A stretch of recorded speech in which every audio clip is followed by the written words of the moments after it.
My name is Tokini Peterside. I am the director of TP Collective, which is a marketing and strategy consultancy. We have worked with some of the strongest creative brands in Nigeria. We've worked across film, fashion, art and design. I'd say that what we really provide is a strong marketing and strategic support for creative individuals or entrepreneurs who want to build their brands and take them to the next level within Nigeria, around Africa and across the rest of the world.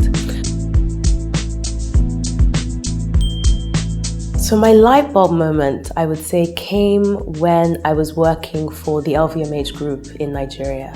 I'd always dreamt of working behind the strongest brands in the world and understanding what made them tick, what made them so strong and so powerful. And in my role in marketing with this company, handling the Moët Hennessy portfolio in Nigeria, I recognized that actually something as simple as champagne, which we take for granted, has become a staple around the world, but is also an incredible proponent of French culture.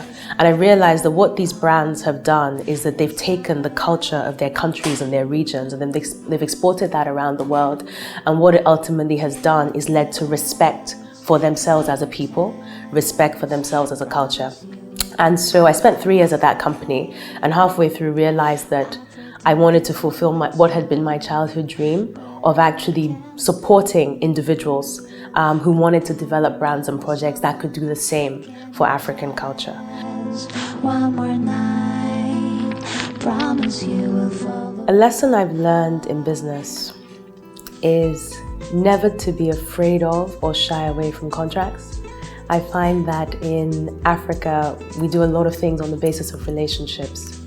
And yes, those provide the core for the work that you're going to do together with someone. And it's interesting coming from me because I have a law degree, so you would expect that I would always be in a rush to enter into a contract with someone. But sometimes, as an entrepreneur, you want to give yourself that flexibility. You're doing something you've never done before, so you don't know exactly how it's going to go. So you may reach an email agreement with someone, but you don't go that extra step of engaging a lawyer. Now, the main lesson I've learned the hard way in some instances is that it's really important to protect yourself and to protect your project. My biggest mistake is actually tied really closely to the lesson that I learned. I would say that as an entrepreneur, it's so important to dot the I's and cross the T's. You should never be afraid to do that. And it's also so important to think about what the consequences could be if things don't go well. It's actually the first thing you're always taught when you're studying a law degree. Yes, things are hunky-dory on day one when you meet, but like a husband and wife, 3 months, 5 months, 6 months down the line, you could actually wind up in a very contentious situation. So that mistake taught me the importance of always having a very clear statement of deliverables and expectations. As an entrepreneur, it's so important to know what the other party is expecting from you, and it's also important to be sure that they fully understand what that expectation means, that it's fully clear on both sides, because otherwise it can lead to a very expensive mistake. My breaking boundary moment, I would say maybe my Eureka moment, came after the launch of our Artex Lagos project. And it was actually from something very simple and very personal that I received.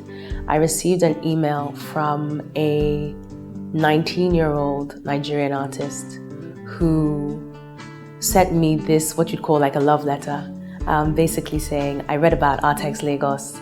I'm so excited that someone is finally creating an experience that allows younger artists to showcase and to show what they can do. And this person then proceeds to write me their life story and then at the end send me their portfolio. Now, I've received a number of emails like this, well, not for the same project, but things in the past. And sometimes when you get that kind of cold call email or letter, you don't expect to see such great quality. So I opened up the portfolio and had to call my team in to show them the work because it was absolutely incredible. And what was so great about that moment for me was that it actually proved that the hunch or the inspiration that led to the creation of the project was right. For an entrepreneur, the lesson to learn from that is sometimes you feel something in your gut, you know something is right, you know that there's a need for something, but unlike what you learn on an MBA, there's no research you can go out, no research report you can go out and buy. The data points don't really exist, but just by virtue of what you see every day and what you observe around you and your conversations with people, you get this sense that there is a real need for what it is you want to do. And when you talk to your friends who work in more structured industries, they'll say to you, there's not really a real basis for that. How can you be so sure?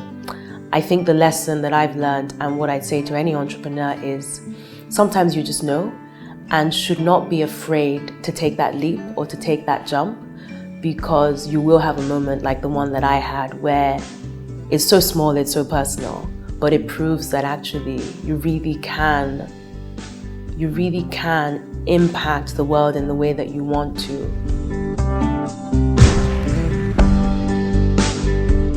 So for my personal mantra, or a quote that I would say inspires me and is what I try to live by, it actually came from an airport that I was in once.